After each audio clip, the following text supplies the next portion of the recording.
Beloved, I greet you from the city of the great King.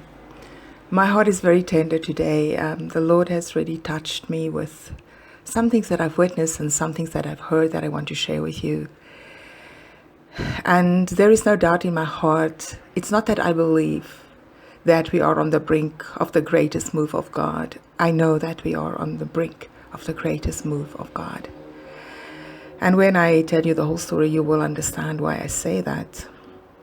Apart from the fact that I believed it even before I heard that. But what touched my heart this morning is that very often you will see the Arab people coming onto the Jewish side and doing shopping, and mothers and daughters and babies, or sometimes the fathers are with, and they are enjoying themselves and they are relaxed and they can buy everything they want to, and nobody harasses them. And then they can get on the tram and they can go back to their side of town. And unfortunately, this is not possible for the Jewish people, because they are in danger if they would go into the Arab side and shop in their shops.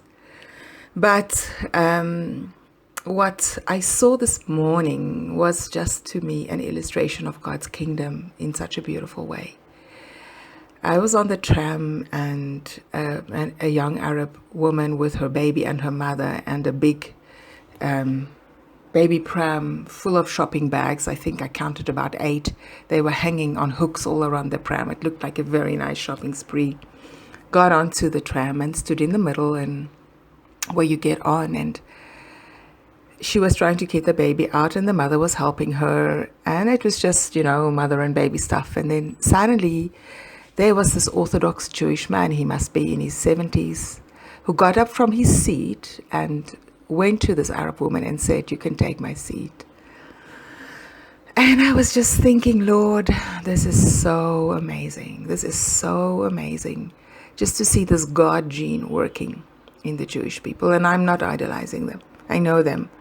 I know that they need a Messiah like you and I do, to get rid of who we are before we become like the Lord, on our path of becoming like the Lord. But it touched my heart to see this gesture and to see the kindness of God and to see the shock on the young Arab mother's face that this happened to her. And you probably know that Orthodox Jewish men don't make eye contact with people. So even that was a miracle to me.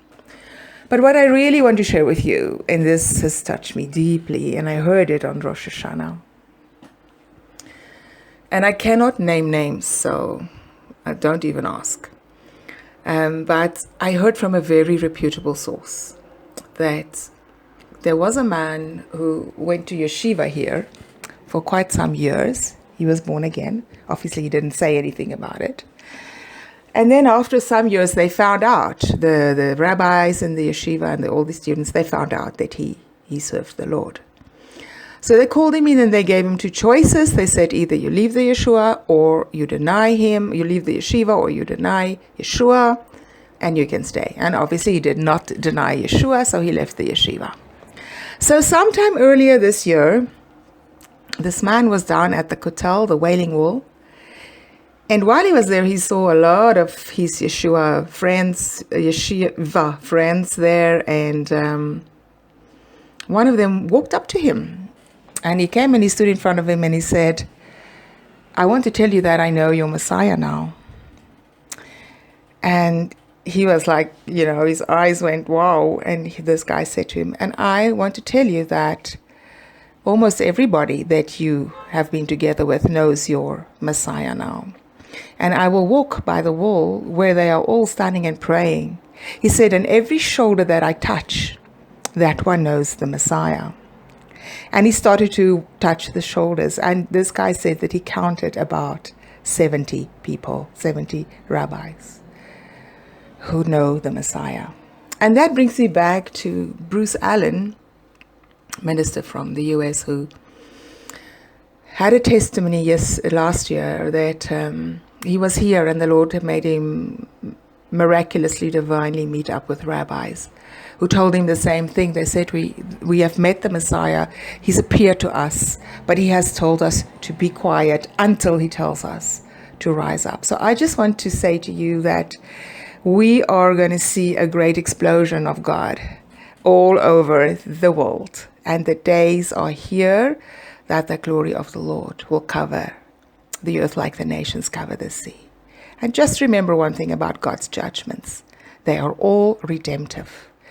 That is why, yes, God's judgments are in the earth, because the scriptures say that when the judgments of God are in the earth, the nations will learn righteousness.